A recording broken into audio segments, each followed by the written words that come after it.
Então vamos começar, né, falando aí das relações que o Covid, essa pandemia aí que tanto tem assustado a gente, né, qual é a relação que ela tem com os serviços de saneamento básico.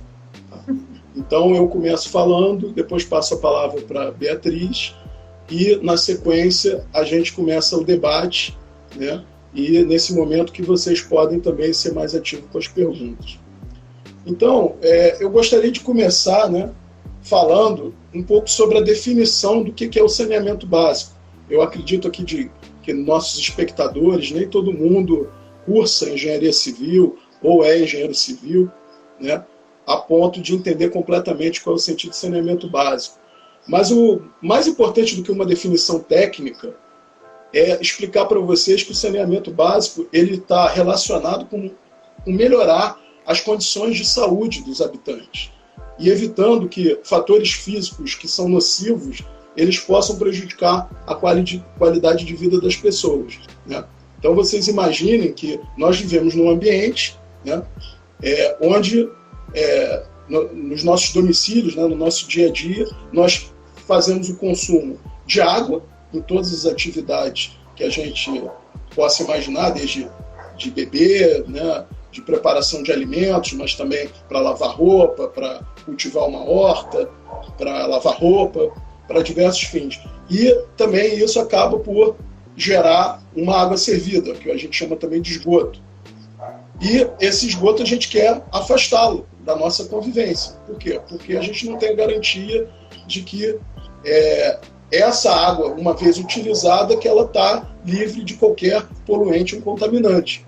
Então é muito importante que a gente traga a água para perto do local de consumo e que afaste para longe essa água que já foi utilizada, que já foi servida, e que a gente leve para algum lugar de destino final, que é a própria natureza, né? Além disso, né, o saneamento também contempla outras áreas, né, como o lixo, né, que são coisas que a gente descarta, restos de comida, embalagens, né, coisas de toda sorte, que também é um problema muito grande, né, dentro da área de conhecimento do saneamento, e também drenagem urbana, quando a gente fala, né, da água da chuva, que ela precisa ser canalizada, também precisa ter um descarte, uma devolução para a natureza. Então, se vocês pararem para pensar, esses 4 pilares, né, eles são tema de interesse de quem está cursando engenharia civil. Tá? São conhecimentos que estão dentro da grade de qualquer curso de engenharia civil. E a gente vai ver que tem uma importância enorme, né, o saneamento básico, não só para o nosso cotidiano, como também tem uma relação muito intrínseca, né, com esses tipos de doença que se dão por contágio, por transmissão, tá? Porque eles têm a ver justamente com a utilização da água e a devolução disso para a natureza, né? Então, se vocês repararem, tem uma relação muito estreita entre saúde pública e saneamento básico, especialmente quando a gente fala, né, dessa proliferação de doenças. Se vocês repararem, é como se fosse uma área de interseção entre a saúde e a engenharia, né? Se a gente pegar lá as histórias das epidemias, né, a gente ouve falar tanto na atuação do médico sanitarista, que muitos deles são famosos, né, foram até homenageados, né, Instituto Oswaldo Cruz, etc., Carlos Chagas, mas também a gente ouve falar, né, do engenheiro sanitarista, né, a figura daquele engenheiro que levou infraestrutura na formação de diversas cidades brasileiras, né? Isso dentro de outros cientistas que também trabalham nessa área de saúde pública. Então, a gente vê que é bastante importante, né, que o saneamento básico vai ter no combate também dessa doença que a gente está chamando aí de Covid-19, né? Para quem não tem acompanhado bastante, né, Covid quer dizer a doença, né, coronavirus disease, né, a doença causada pelo novo coronavírus, que foi descoberto, né, recentemente na China, essa mutação do coronavírus, que é uma família de vírus que já existe há bastante tempo, né, no ambiente, mas essa mutação ela foi detectada recentemente, né, no final do ano passado, por isso se chama Covid-19, por causa do ano de 2019, foi descoberta na China. Acredita-se que ela tenha sido transmitida por animais silvestres, que são vendidos em mercado, né? E ela acabou contaminando o ser humano, e acabou contagiando, vocês viram aí, o mundo inteiro. E é bastante interessante também a forma de contágio dela, né? Que é uma forma de contágio assim, muito intensa, né? E a persistência do vírus que fica em superfícies por dias, né? E isso colabora muito por haver uma transmissão quase que exponencial aí da doença. Então, o que a gente tem visto assim, nos noticiários, né, é que a gente deve ter mais cuidados com a higiene. Por exemplo, lavar as mãos, né? São as principais ações que a gente vai ter para evitar o contágio. A outra, claro, é o isolamento, é não sair de casa, né? Mas por que a mão? É como eu falei, o vírus ele tem uma permanência muito grande nas superfícies. Então, quem está acompanhando aí como se deu o contágio aqui nas cidades brasileiras, ele começou com pessoas vindas do exterior e, através da persistência do vírus em superfícies de pessoas que estão doentes, sendo sintomáticas ou assintomáticas, né, mesmo não sabendo que está com a presença da doença dentro dela, por não haver sintoma, essas pessoas estão usando transporte público, aeroporto, rodoviária, transporte público, e estão deixando, né, através de secreções, esse vírus permanente aí nas superfícies. Então, isso que explicaria por que o contágio tem sido tão violento, né, como a gente acompanhou. E o que acontece no caso específico do Brasil, né, é que os problemas que a gente tem de saneamento básico, eles ficam muito mais evidentes com essa epidemia do coronavírus, né? O que a gente observa aqui no Brasil? Existe uma carência muito grande, não só do tratamento de água que as pessoas consomem, né? A gente sabe que esse atendimento ainda não é universalizado, não chega ainda a 100% dos habitantes aqui do Brasil que recebem água tratada de qualidade para o consumo, né? E também existe carência na questão de tratamento de esgoto. E esse esgoto, ele não tratado de maneira correta, ele é devolvido para os corpos hídricos ou até para o solo, repetindo essa cadeia de contaminação. Então esse que é o grande problema, né? Porque outras pessoas vão usar aquele manancial para tirarem sua água de consumo, só que outra comunidade já despejou o seu esgoto sem o adequado nível de tratamento. Então, a gente sabe que esses problemas que já existem na nossa sociedade, né, eles vão ficar muito mais evidentes.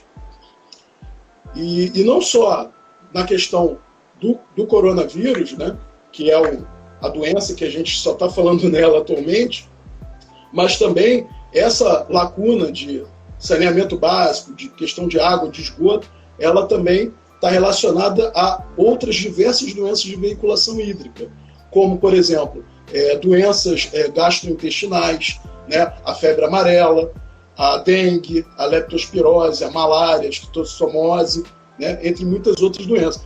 Para vocês terem ideia, essas doenças não estão totalmente controladas, né, e elas ainda matam muita gente, elas ocupam bastante o sistema de saúde público, né?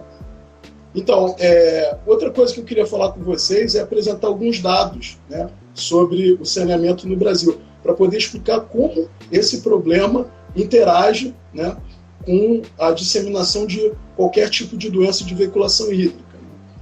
Para vocês terem ideia, cerca de 84% dos habitantes aqui do Brasil têm abastecimento de água tratada, né, 84%. Isso representa que 34 milhões de pessoas não têm acesso a uma água tratada de qualidade.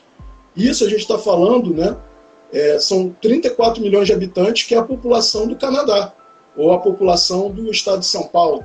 É bastante gente. Tá? E mais ainda, essa população ela não está só no meio rural. Essa população também está nas periferias das grandes cidades, né?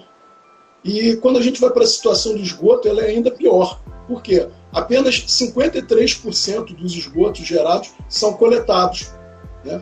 E desses, quer dizer, do total, 46% são tratados.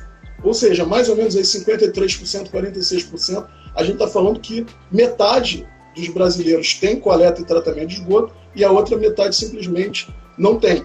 Ela descarta o esgoto ou de maneira inadequada ou tem um outro tipo de solução, né?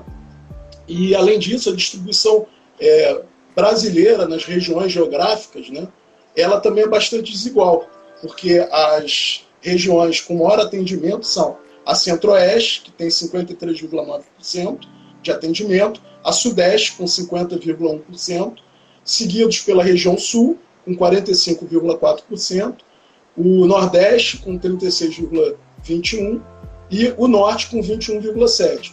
Ou seja, notadamente aí o Nordeste e a região Norte, né, com 20, 30 e tantos por cento, ela é muito pouco atendimento. Isso quer dizer que a maioria das pessoas está fazendo a coisa da forma inadequada, por falta de investimento nesse tipo de infraestrutura, né?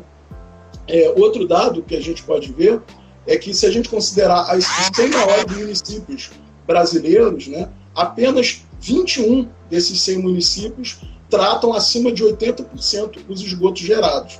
Ou seja, isso aí é muito importante. Quer dizer que, mesmo nas grandes cidades brasileiras, as mais prósperas, né, as que têm maior PIB, a gente vai ter regiões, né, se chegar a 80%, representa que 20% não tem o esgoto tratado adequado. Então, isso significa que sempre vão haver áreas bastante vulneráveis, né, para a proliferação de algum tipo de doença. Essa que é a grande questão. Ou seja, a cidade está próspera, mas existe uma periferia que não chegam os serviços públicos lá e essas pessoas podem se tornar o foco dessas doenças contagiosas, né? Então, sabemos que a transmissão em uma epidemia, ela geralmente segue modelos exponenciais. E estudos aí que os especialistas fizeram dizem que a cada pessoa infectada, ela pode contaminar mais 2 ou 3 pessoas. Isso dependendo da atividade dela durante o dia, né? Se ela pega um transporte público e vai acessar uma outra zona da cidade, ela pode estar infectando muito mais do que 3 pessoas, né? Então, esse problema de contágio, ele acaba por extrapolar questões de saúde e de engenharia, e passa a ser até um problema social, né? As pessoas que moram na periferia, elas trabalham nas regiões mais nobres da cidade e pegam transporte público, acessam prédios, acessam lojas, né, e outros espaços públicos. Então, a gente pode chegar à conclusão que as condições de saúde de uma parte da população, ela afeta as condições de saúde de outras, principalmente nesses episódios de contágio, né? Outra questão é que está sendo avaliado também pelos especialistas, né, qual é a capacidade de contágio diretamente no esgoto ou na água sem tratamento. Porque o que a gente está vendo aqui que está sendo visto até agora, é o contágio através de superfícies e através, né, de secreções colocadas no ar, né? Mas existe outro grupo de cientistas que está vendo que pessoas podem se contaminar, por exemplo, tomando água de um manancial que antes que houve despejo de esgotos, né, de pessoas que estavam doentes. E também a questão, não só por esgoto, mas também por ingerir água sem tratamento e também lixões irregulares. Quer dizer, aqueles locais onde pessoas que não têm a coleta adequada jogam o seu lixo, e isso vai ser um foco de acumulação de água contaminada e do crescimento de doenças, de mosquitos, de vetores, etc. Então, essa pesquisa, né, se realmente o esgoto, a água não tratada, os lixões que acumulam água, se eles podem contaminar o ser humano. Isso é importante.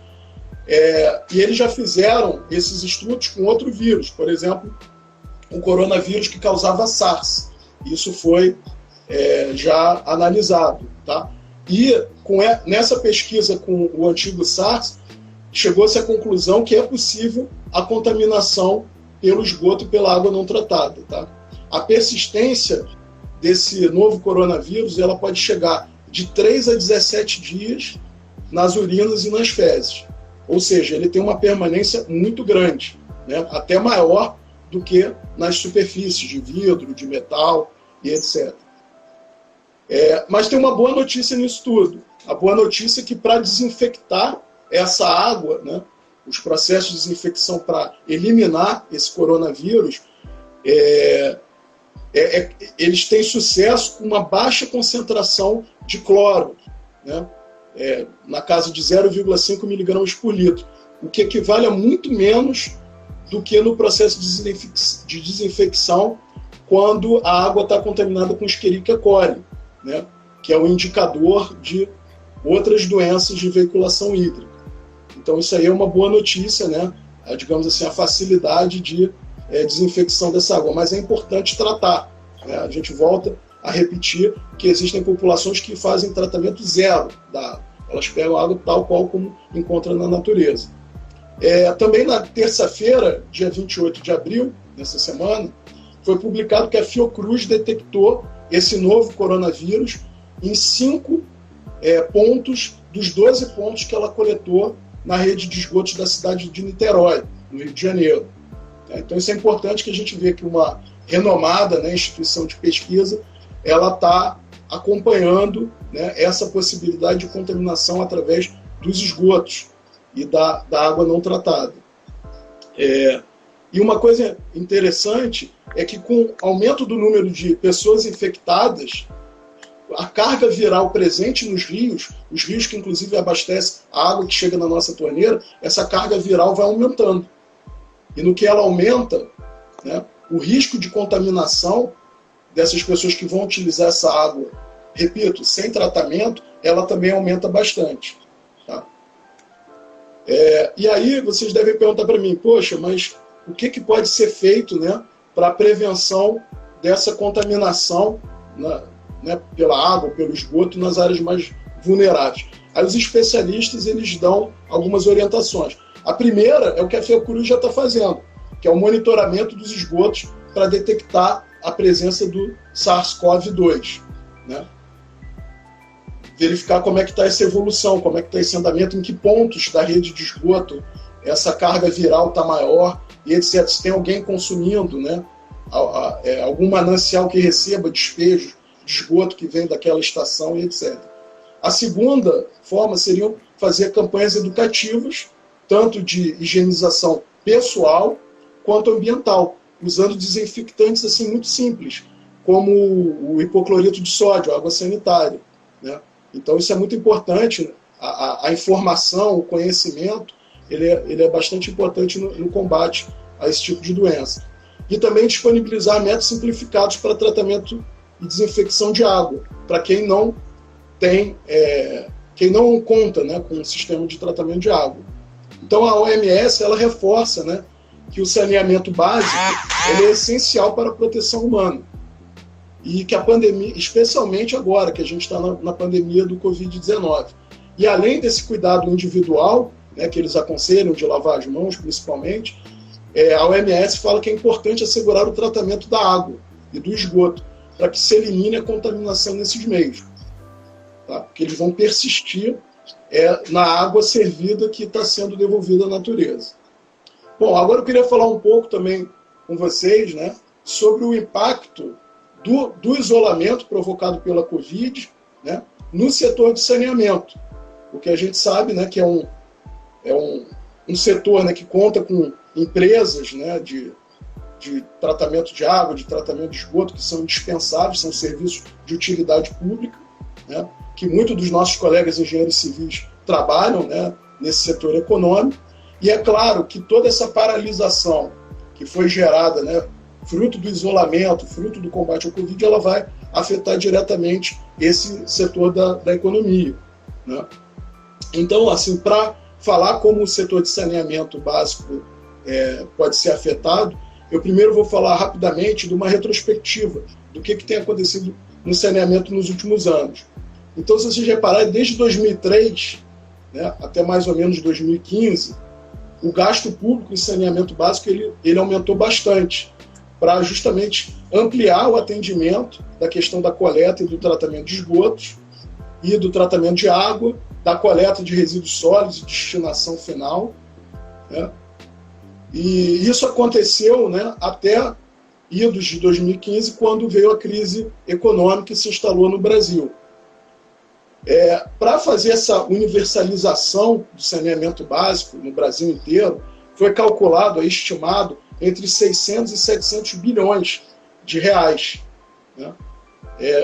Bastante dinheiro e, como a gente viu, é uma coisa que tem uma certa dificuldade de avançar. E, atualmente, está em discussão no Congresso um novo marco regulatório para o saneamento básico. Isso é uma notícia bem recente do ano passado, né? Tem sido discutido na Câmara dos Deputados, começou a ser discutido no Senado, foi para a Câmara dos Deputados, e agora eles estão estudando, né, cada destaque, cada parte importante desse projeto de lei, né, e dependendo da decisão da Câmara, pode ou não voltar ao Senado. Tá? Então essa discussão ainda está na ordem do dia do Congresso. E o que ela vai ter de diferente aí, né, para o nosso entendimento? Que é um projeto de lei que vai mudar um pouco como as regras de saneamento, de licitação, elas acontecem hoje. O que acontece hoje é que é um predomínio das empresas estatais de fazer o saneamento. Quer dizer, a titularidade é do município, o município que escolhe quem vai fazer o serviço de saneamento, mas muitas das vezes a empresa que entra para fazer o serviço é uma estatal. A gente pode dar o exemplo aqui no Rio de Janeiro da SEDAI, que é a concessionária de água e esgoto aqui do estado do Rio. E o que acontece? A mudança que eu estou me referindo, né, é que muita gente alega que essas estatais elas não têm conseguido atender com a devida eficiência essa expansão, esses serviços de saneamento básico. Inclusive, faz uma comparação ao nível de atendimento com o Iraque, né, que o Iraque tem um atendimento de 88,6% de água potável e 86,5% de esgoto. Ou seja, a gente, frente ao Iraque, estaria muito atrasado. Né? O Iraque é um país que, até pouco tempo, estava numa guerra civil intensa. Né? E o que usualmente acontece hoje é que, quando expira o prazo contratual de uma concessionária, ele é automaticamente renovado. Então, não há chance de haver uma nova licitação.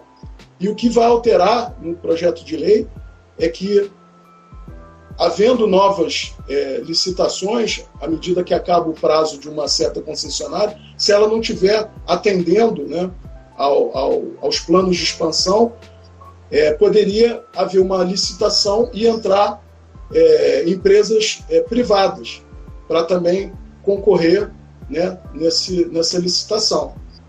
Então, é uma oportunidade, né, para o investimento privado, o que pode abrir aí, o que pode dar até uma oxigenada no setor de saneamento básico. Né? Então, para dar alguns exemplos, né, além de atrair novas empresas do setor privado, né, para essa questão do saneamento, também as estatais que existem hoje, elas podem ser privatizadas, né, segundo esse projeto de lei. Alguns exemplos que eu posso dar de empresas que já têm o capital aberto seriam a Sabesp de São Paulo, a Copasa de Minas Gerais, a Sanepar do Paraná. Elas já têm ações na Bolsa de Valores, só que o controle acionário ainda é dos respectivos estados. E com essa alteração no projeto de lei, elas vão poder vender até 100% das ações dela.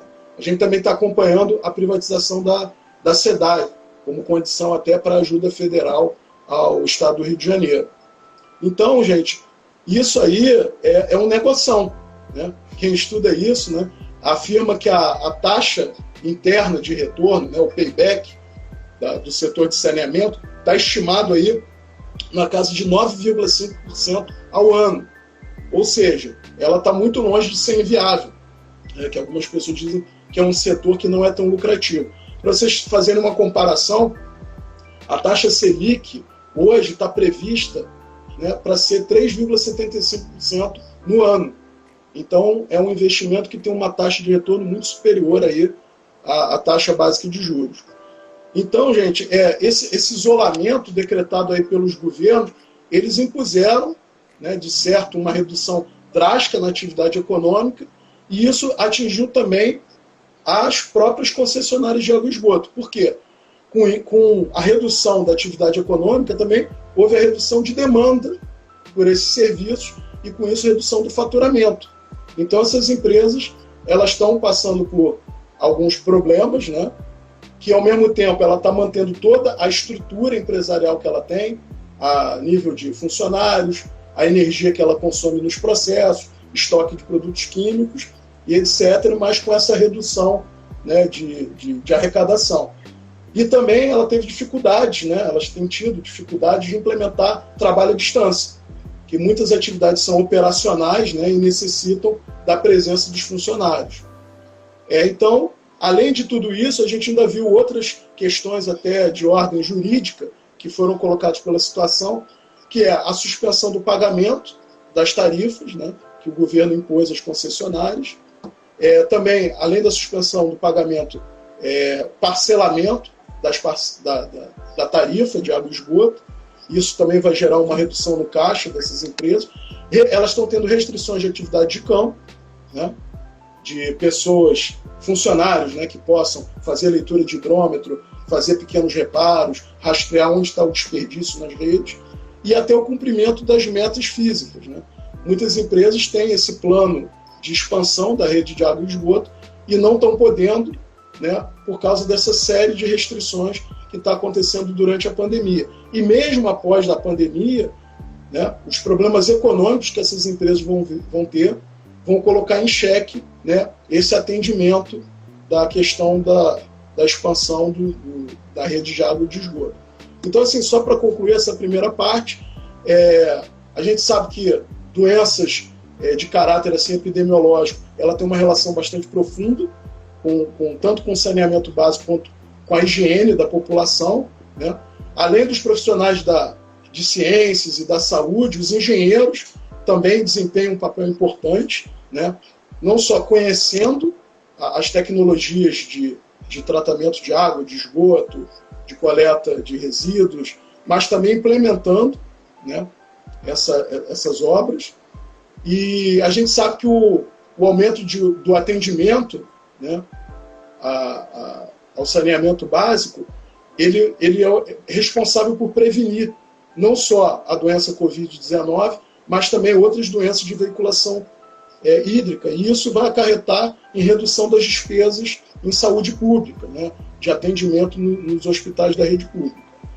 Então a gente viu também que tem uma discussão acalorada aí no novo marco do setor de saneamento básico, o que pode gerar oportunidades, né, mas também pode gerar riscos. Acho que a professora Beatriz depois vai comentar alguma coisa nesse sentido, né? E também outra coisa que eu acho imprescindível a gente comentar aqui ainda na live é sobre formas não convencionais e ambientalmente sustentáveis, né, para a questão do saneamento. Isso vai incluir mini estação de tratamento de água, tratamento de esgoto via tanque de evapotranspiração, wetland construída, fossas biodigestoras, e também drenagem sustentável, reciclagem de resíduos sólidos e várias outras questões. Quer dizer, a mensagem seria: a gente não precisa fazer sempre da forma convencional. Existem formas que podem ser ecológicas, que podem atuar pontualmente, né, nas comunidades, ter relação com baixo custo de implementação e etc. Tá legal, gente? Agora eu vou passar a palavra para a professora Beatriz para ela fazer as colocações. Tá? Obrigado. Obrigada, Rafael. E antes de começar, queria agradecer, né, o Projeto Mentes à Obra pelo convite. Me senti muito honrada. A primeira vez que eu faço uma live, então vamos ver o que vai dar. E a gente... eu preparei alguma coisa aqui para me guiar, vou dar uma colinha, mas é justamente para não passar muito do tempo, porque tem um tempo de 1 hora, né? Mas eu acredito que a gente consiga atender, né? E também depois, muitos dos que estão aqui presentes são alunos, ou até tem alguns amigos meus aqui, fiquei bem feliz de ver que eles estão juntos, e aí eu posso passar o material depois também. Bom, a ideia que eu tinha preparado para hoje era falar um pouco do que está sendo feito, divulgado e estudado em relação ao saneamento básico e Covid, né? Covid-19. Então, o Rafael já pontuou algumas coisas, não vou repetir. Só para iniciar a minha fala, eu acho que é importante a gente falar que a questão da falta de saneamento básico no Brasil, ela não está só relacionada a essa doença que a gente tem hoje, né, ao Covid-19. Na verdade, como o Rafael já pontuou, falta de saneamento básico, independentemente de que local, em que situação que isso acontece, ela é problema para todo mundo. Todo mundo sofre com as doenças de veiculação hídrica, né? E tem até os dados aqui do DataSUS, que são quase 300 mil, 250 mil internações por doenças de veiculação hídrica em 2018, né? Então, a gente tem um problema que não tem relação com o Covid. Eu digo que não tem relação, tem, claro, mas eu digo assim, é um problema muito mais urgente de se resolver, né? Então, a questão é essa, né? E a gente sabe que, bem provavelmente, né, as pessoas que estão mais vulneráveis a essa situação de falta de saneamento básico vão eventualmente sofrer mais com essa doença, mas já sofrem com outras tantas, né? Dengue, o Rafael já comentou, cólera, a gente tem outras doenças também que são transmitidas dessa forma. E aí a minha ideia, né, o que eu tinha pensado, era de dividir os 3 eixos do saneamento, que não são só 3, são 4, né? A gente sempre fala de saneamento básico, água, esgoto, drenagem e resíduos sólidos, mas hoje eu vou deixar a drenagem um pouquinho de lado, vou falar mais de esgoto, principalmente, água e a questão dos resíduos sólidos, né? Tentar falar um pouquinho do que foi já divulgado de notas, de material, de boas práticas e tudo mais pelos órgãos competentes. Hoje de manhã, inclusive, teve um webinar da ABRES, que é a Associação Brasileira de Engenharia Sanitária, e foi muito esclarecedora, falou muito sobre essa questão também de se o vírus ele está sendo transmitido pelo esgoto ou não, né? E aí a ideia é justamente essa, assim. Primeira coisa responder isso. Será que a gente consegue contaminar com o vírus, né? E aí, até o momento, todos os estudos que foram feitos, que não são muitos, porque é tudo muito recente, já comprovam, quer dizer, não comprovam, né? Não conseguem ainda comprovar que há transmissão feco-oral por Covid-19 a partir do esgoto. Então, o Rafael já falou, né? Há sim pelas vias respiratórias, pelo contágio, né? Isso tudo já está comprovado, obviamente, mas ainda pelo esgoto a gente não há comprovação, quer dizer, não há estudos que comprovam. Os estudos que têm mostrado, os estudos que mostram, na verdade, presença principalmente do RNA viral, que a gente chama, né, que é uma parte do vírus, né, não é o vírus íntegro. E a presença desse RNA viral é que tem feito sendo discutido nesses estudos e que fazem um alerta justamente para saber se isso faz com que essa doença seja ou não transmitida pelo esgoto. Então, obviamente que mais estudos vão aparecer, né? Foram feitos alguns estudos iniciais, né? Um dos primeiros foi feito lá na Holanda, e aí detectou, né, o RNA viral, foi colocado aqui, né, em Niterói, o Rafael falou. Tem em BH também, está sendo feito monitoramento também lá, justamente para verificar essa questão. Um grupo lá focado permanece no esgoto mais tempo, não no esgoto necessariamente, mas nas fezes, né, mais tempo eventualmente do que no sistema respiratório, né? Então as pessoas continuam, vamos dizer assim, excretando o vírus, né, literalmente nas suas excretas, mas não apresentam mais o vírus no sistema respiratório. E aí, portanto, é a grande questão, né? Isso poderia ajudar como uma ferramenta epidemiológica, por exemplo. Então, você ter o mapeamento dessas pessoas, né, a partir das suas fezes, né? A urina ainda é uma questão que, segundo, né, esse vírus especificamente, né? A urina, só foi que conseguiu encontrar até o momento o vírus ativo, né? E aí também, mas enfim, em relação a esgoto ou fezes mesmo, seria interessante essa análise como uma ferramenta de controle, né? De você, principalmente, e até mesmo para aquelas pessoas que não apresentam os sintomas. Então, você tem uma possibilidade de, eventualmente, acompanhar essas pessoas, né? Fazer um mapa de dispersão e coisa e tal, a partir dessas análises das fezes. Né? Então, mas, enfim, só para a gente também não resumir e não se assustar ainda, né? Assim, é claro que, como eu falei no iniciozinho, né? É claro que a falta de saneamento básico, ela impacta em outras muitas doenças já comprovadamente, né?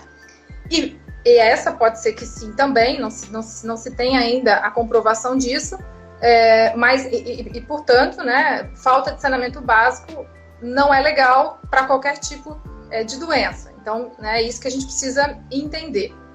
Mas aí, especificamente em relação a essa doença, a Covid-19, não há ainda a comprovação da transmissão feco-oral, tá? Então, a presença do vírus nas fezes ou a presença do vírus no esgoto não significa que a pessoa vai ser contaminada se tiver contato com esse esgoto, enfim, tá? É o que a gente, aquela coisa daquela fala infeliz lá, né?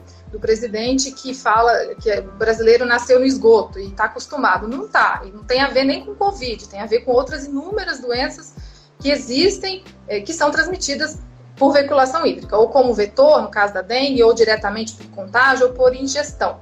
Outra coisa que eu gostaria de citar também é a temperatura do esgoto. Isso já foi provado, né? Isso também é amplamente já divulgado, que os micro-organismos variam a sua resistência em relação à temperatura. E no caso desse novo vírus, né, do SARS-CoV-2, né, ele também é a mesma questão. Com temperaturas mais elevadas, ele tem resistência menor, portanto, ele duraria menos tempo no esgoto do que em locais onde a temperatura é mais fria, tá? Então, se existe ou não uma vantagem no Brasil, talvez fosse essa, porque em relação a saneamento básico, né, o Rafael já comentou, nós estamos muito mal.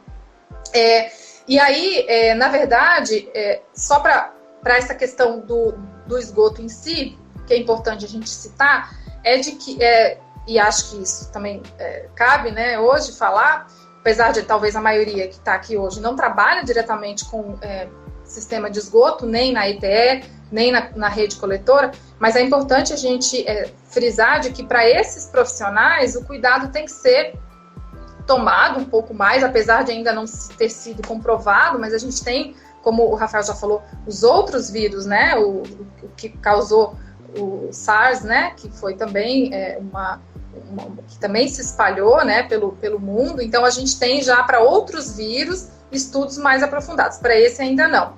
Mas independentemente, né, esses profissionais que trabalham, né, nas estações de tratamento de esgoto ou fazem manutenção de rede e tudo mais, todo cuidado tem que ser dado a eles. Então, tem alguns manuais, né, que são divulgados, a própria ABS também divulga material extenso sobre isso, justamente para pedir que eles tenham mais cuidado. Outra questão é que, fora o contágio por via respiratória, fora o contágio por contato, né, e fora, eventualmente, não se sabe ainda, o contágio por transmissão feco-oral, não se sabe ainda, não é comprovado, né, mas enfim, está sendo feito estudos.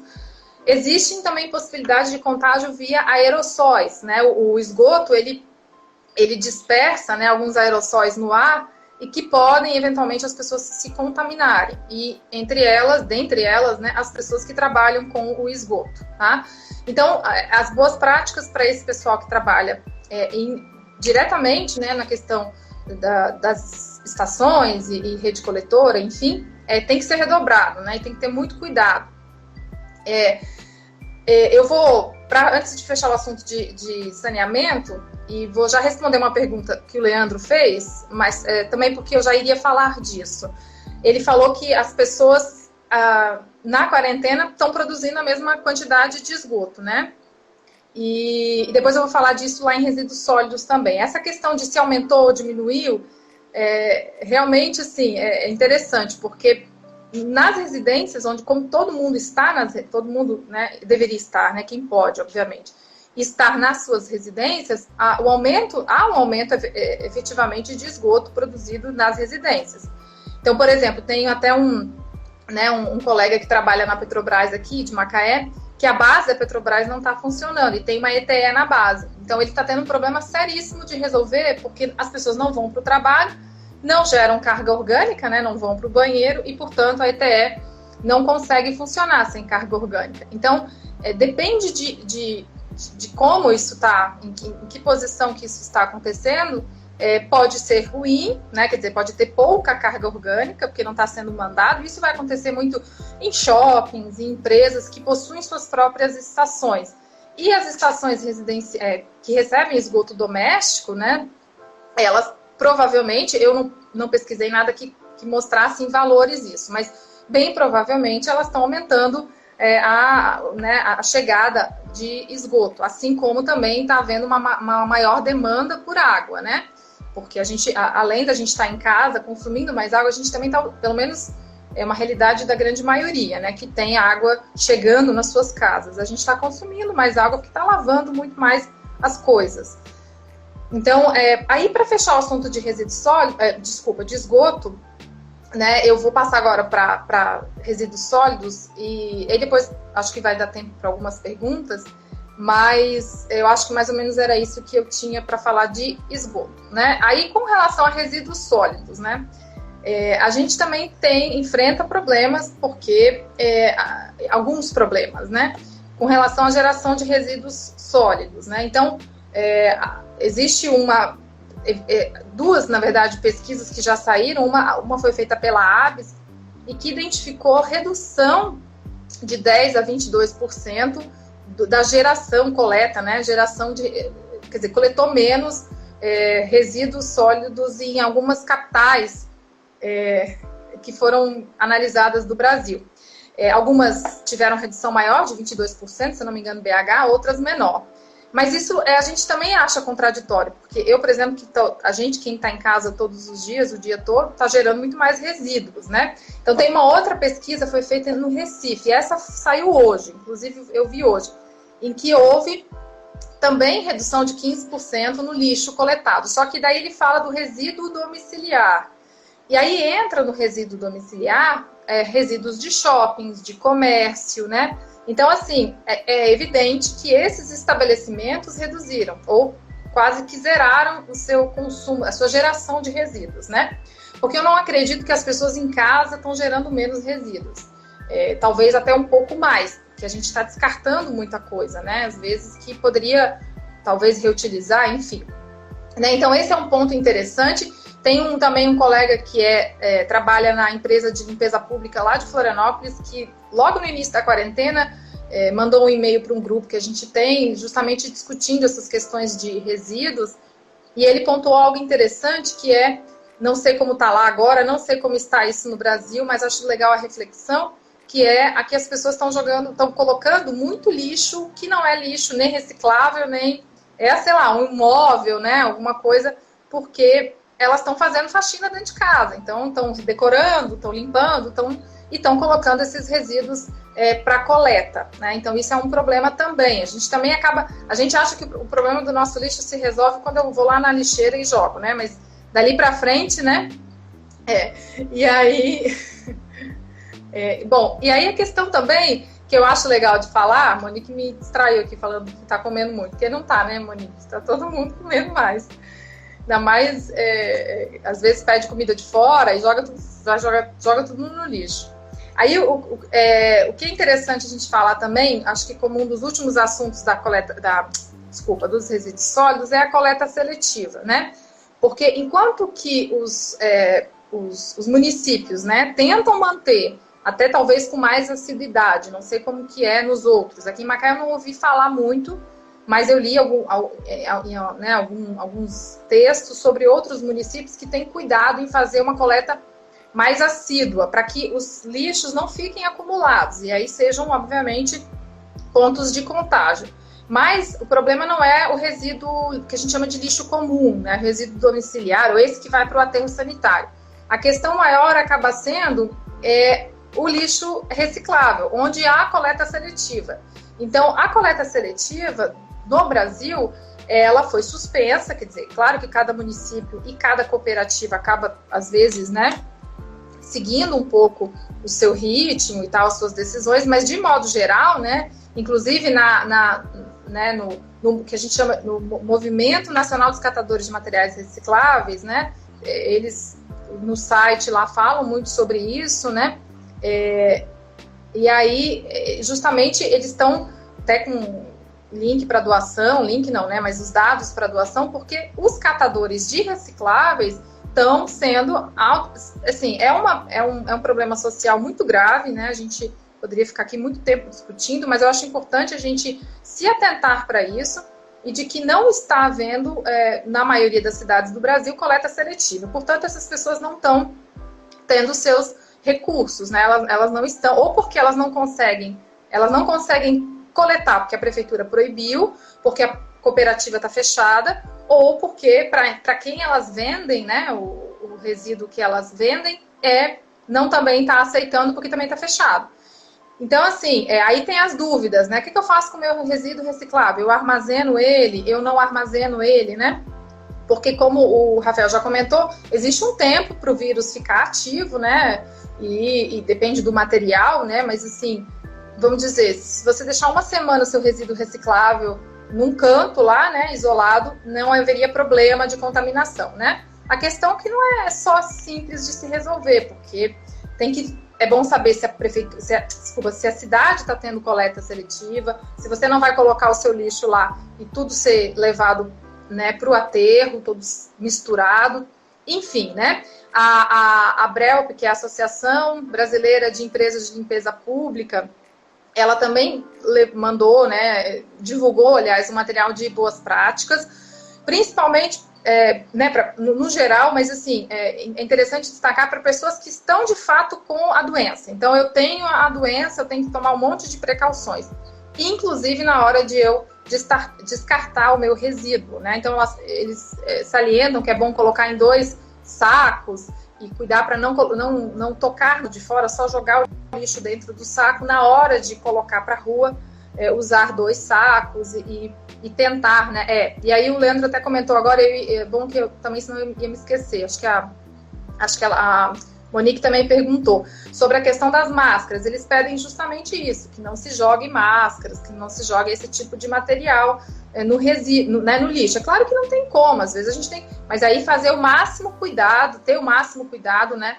para não, para condicionar da melhor forma, né, para não causar possível foco de contaminação. Os resíduos hospitalares têm aumentado muito, né, obviamente, isso aí é só uma coisa que eu gostaria de pontuar também.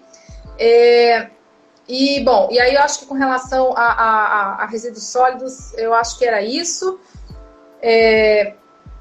que eu queria falar, né? Eu acho que assim, a gente não vai conseguir ter tempo aqui para falar da questão dos recicladores, dos catadores, mas é um problema muito sério, socialmente falando, e que com essa pandemia se agrava, e a gente consegue ver mais destaque nisso. Quer dizer, a gente só tem coleta seletiva que é ambientalmente o ideal, né, digamos assim, por conta dessas pessoas, né? E para finalizar, a questão da água, né? Então, o que é bom a gente falar aqui, né? Claro, eu acho que o Rafael já comentou isso. Lugares em que não há água tratada, né? Em que a água é coletada, pega, né, da pior qualidade, ou nem tão qualidade ruim, mas que não há um processo de filtração e de desinfecção, apesar de ainda não terem, assim, os estudos não mostrarem muito isso, assim, com relação à água, né, do risco de contágio ser baixo, sabe-se que com relação à água tratada, né, filtrada e clorada, principalmente com relação à questão da cloração, não só o cloro residual que sai da água tratada, mas durante o percurso até a nossa casa, as chances de contágio são mínimas, né? Então, o vírus ele não resiste a esses processos de filtração e de desinfecção. Isso já é comprovado para outros tipos de vírus, inclusive vírus mais resistentes do que esse do grupo do corona, né? A gente tem o rotavírus, por exemplo, né? Ele também é eliminado quando há cloração e também filtração, mas principalmente processo de desinfecção por cloro ou ultravioleta, né? O cloro que é usado principalmente nessa questão de transporte, né? Então, eu acho que é isso. A gente está vendo também muita dica de limpeza com cloro. Acho que isso tudo, não só dentro das nossas casas, está sendo feito limpeza de cloro nas ruas das cidades, né? Como forma de desinfecção geral, assim. e o cloro, portanto, é muito eficiente, né?